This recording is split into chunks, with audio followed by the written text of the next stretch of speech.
The White House adding more fuel to the fire as far-left lunatics threaten to terrorize Supreme Court justices. A group of radicals posting the home addresses of the 6 conservative-leaning justices and encouraging protests following the leak of the draft opinion that could overturn Roe v. Wade. The Supreme Court has a huge fence around it now, and there are growing concerns about security threats. And pro-abortion groups set to show up outside of churches this weekend.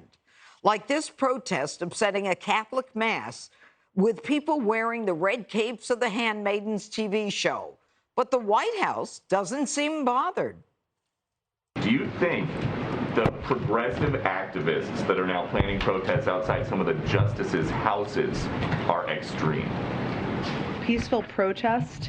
No, peaceful protest is not extreme. Activists posted a map with the home addresses of the Supreme Court justices. Is that the kind of thing this president wants to help your side make their point?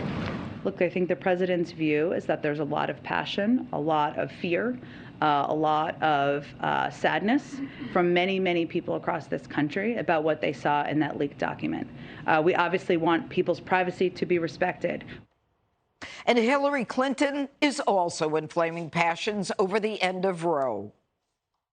And any American who says, look, I'm not a woman, this doesn't affect me, I'm not black, that doesn't affect me, I'm not gay, that doesn't affect me. Once you allow this kind of extreme power to take hold, you have no idea who they will come for next. All right, Greg. It appears that the White House, the administration, Jen Psaki, have no interest in discouraging the protest outside of the Supreme Court justices' homes. First, I would like to point out that Kaylee is making me think of my days in college because you're like a big giant highlighter. I am. We're still. I feel like I have to just take you and highlight my speech. Gotta be bright. So basically, this weekend is like an anti-Mother's Day. Right. Isn't it incredible that it's so surreal? But I bet you $100, Judge, that if and when violence erupts, the people who lost their collective minds over January 6th, in which the only person who died was a protester, Ashley Babbitt, at the scene, they'll justify anything in the name of abortion. What did Jen say? There's a lot of passion and fear, but that has been generated by the Dems who are acting as though abortion is being banned outright. It's just being sent back to the states. The New York Times claimed it's to be about 14% estimated decline in abortions.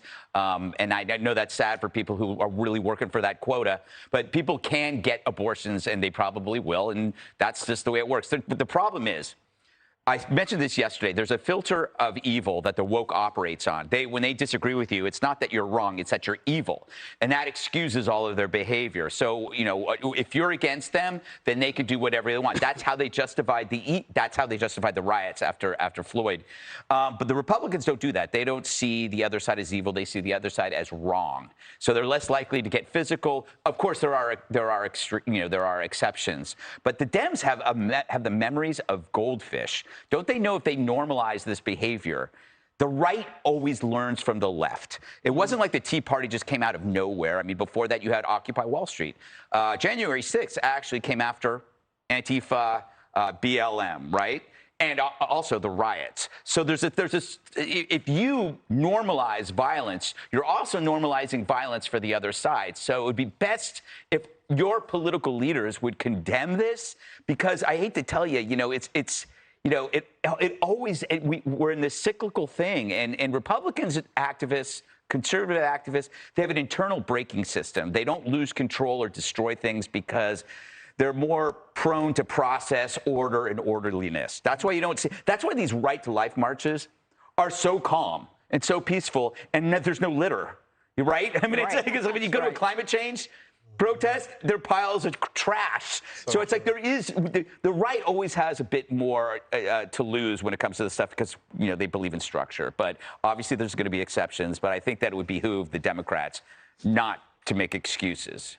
Kaylee, the we hear about the rage, and for some reason, the left feels not only entitled to rage, far more than the right, and I don't know if the right ever does it the way the left does it, but they feel entitled to act out their rage, that, you know, it's okay for them with an administration not saying anything about justices in the Supreme Court, their homes with young children, Catholic Mass on Mother's Day. I mean, you know, these people on the right are basically saying, look, since Roe was decided, there have been 63 million abortions. And, you know, I said that in the wrong time period earlier this week.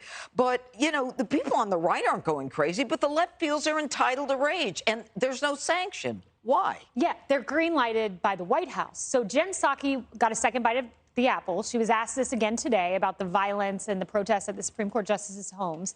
Here's what she said during a gaggle. She was asked specifically, does the president want protesters to influence Supreme Court justices so they uphold Roe? Which basically, that question verbatim is a crime if you look at U.S. code, to influence a justice by protesting at their home. Her response was this: I wouldn't say that the president has a particular view on this. Exact same thing she said about the leak. He doesn't have a particular view on the leak. So unprecedented leaks, no view. Protesting at a Supreme Court justice's home, no view.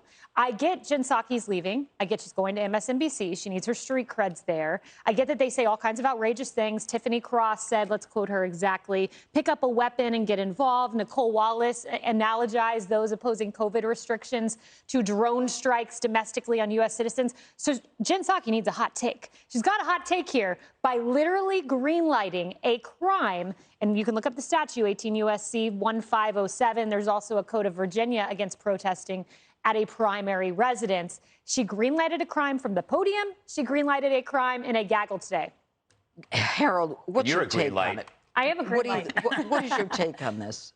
Well, first, glad to be back around the table. I think there are two things here. First off, no one should ever encourage violence to make your point, your political point. But is there, and I don't mean to interrupt, I think we all agree with that. What about going to a Supreme Court justice's home? It's wrong. I don't know how much wrong more, but here's where I would caution everyone.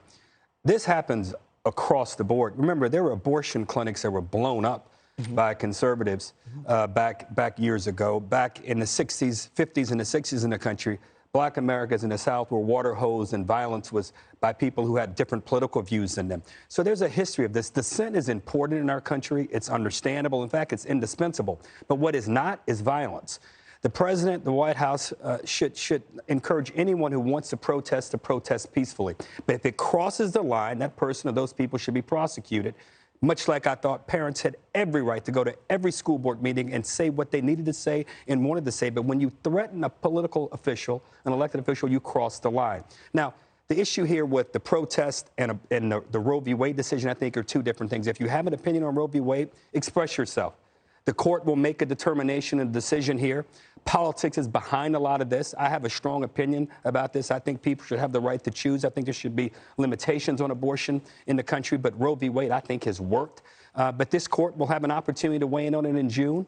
And the American people will have to live with that decision, and we'll have to live with the politics of it. And hopefully in the next election, Democrats will get out and vote for those who share their opinion. But I would encourage no one, please don't cross the line and engage in any violence before any elected official, any judge, or any justice. But Lawrence, the problem is that the president didn't say, don't cross the line, don't do anything violent. When they're talking, the language of the left is, you know, we've got to rise up. We've got to let them know. What other language that they were using that's very forceful, active language? There was none of that. There's nothing forceful from the president of the United States. There's nothing forceful from Jen Psaki. And as you remember during the campaign trail, he often talked about his compassion and his religion and him as a man being of the Catholic faith. Yet they're specifically targeting Catholic churches. He hasn't said a damn thing about that. To Harold's point, the problem is not protests or even peaceful protests or even the violence. Obviously, that is wrong. It's the fact of their view of the system, the fact that they feel like protesting a judge should change their position on the matter. That is the core of what the Democrats believe. And we're just seeing this at the Supreme Court. But if we remember, this has been happening all across the country, protesting judges, telling the judges and the jury that they should not listen to the testimony that has been provided for them or read the briefs. They want to tear down the system. And I think at its core, what the Democratic Party believes today is wrong. I mean, we can talk about protests all day. They shouldn't be protesting judges because judges should not be influenced by protests. And I think that is the real issue that we should be talking about. Can I ask Lawrence a question? On January 6th, if the people have gone to protest at the Capitol, what were they going to undo there? Oh, I don't agree with January 6th. Yeah, I don't believe none of us So that's I just want to make sure we're considering. I agree with you. Okay. I happen to agree with your point about the judges. Okay. Hey, Sean Hannity here. Hey, click here to subscribe to Fox News YouTube page and catch our hottest interviews and most compelling analysis. You will not get it anywhere else.